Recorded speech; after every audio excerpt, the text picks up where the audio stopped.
you're standing on a cliff, scared that your parachute won't open, you're never going to find out unless you jump, right? Yeah. So the first step is to do it.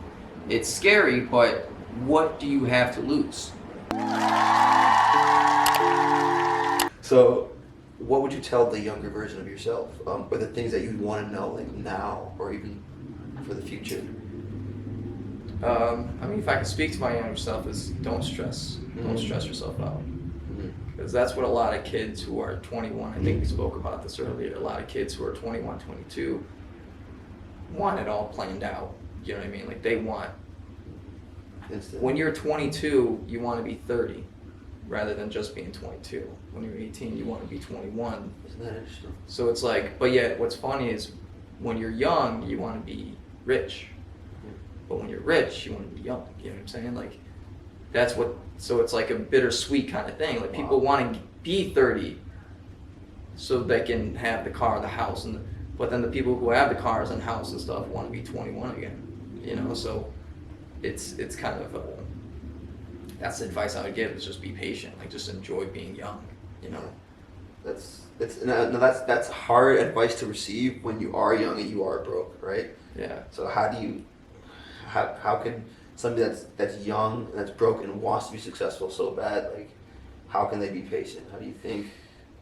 Number one thing is stop comparing yourself. Comparison is the thief of all joy, right?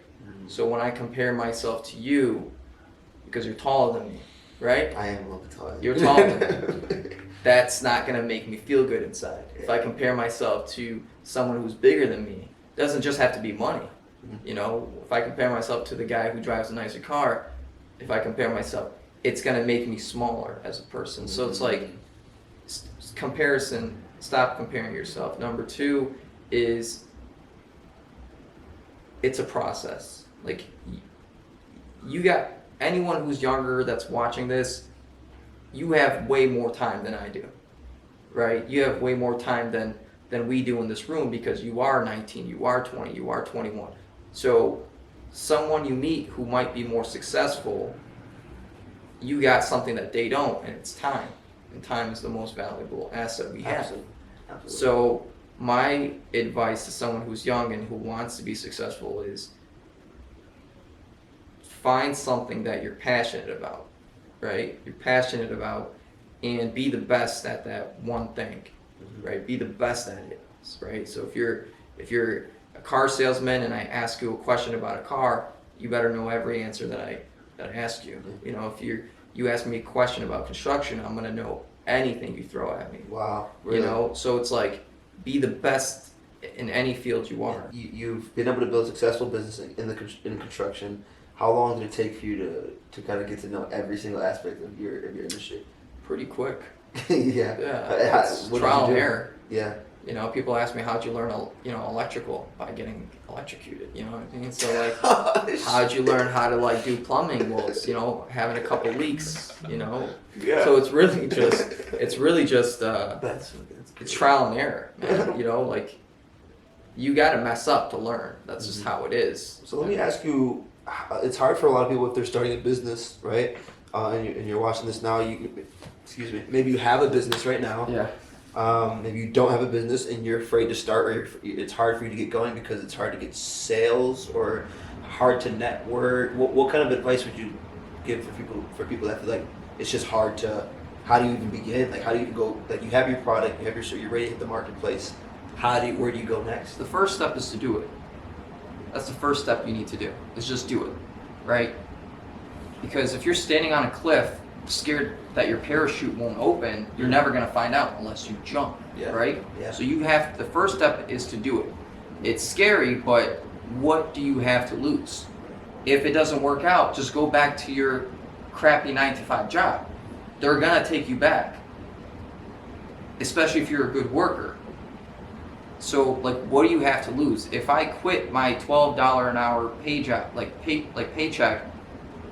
what am I initially losing? Yeah, I have expenses, but the first step is to save a little bit of money to be able to take that risk. Number two would probably be, the second advice I'd give is get started, right? Once you get started, you have a reason to keep going. which means like creating your LLC, right?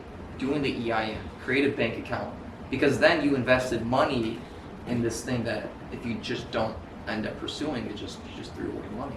100%. And then it's just being patient and like just outwork anyone else. So you're not gonna see instant results, just like I did, you know. But you are gonna see results if you continue to do it. So Perfect. So tell me about your failures real fast. Have you had failures? And I had a lot of failures. you've had a lot of failures. Perfect. Yeah. So when you're not successful, when you feel like you just can't get anything to work for you, how do you treat yourself? How do you get out of that? How do you feel at the time? I recently started looking at the positives in my life. When something bad goes wrong, I look at the positives. So you might have been hard on yourself in the past. In the past, it can be something small, as in like, I get pulled over and get a $300 ticket. Be grateful for the car you're driving to get that ticket. Be grateful that you even have a car, let alone a nice one, right? Because some people are waiting for the bus. So it's a new mind. It's a different mindset. You know, if I lose money, for example, in the stock market, it's gone. I lost money.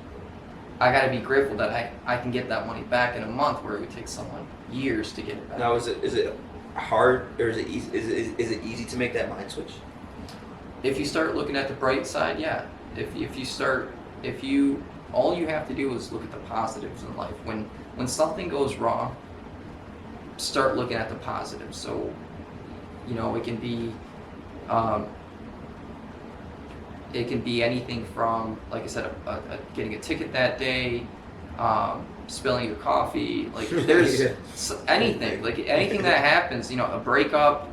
You know, anything that happens in life, like you gotta look at the positives. You know, For sure. So, and it's kind of like what they say about smiling makes you happy, right? Even if you're sad, if you try to force a smile or you just smile a little bit, you might actually start to feel a little yeah, better. exactly. So that's beautiful.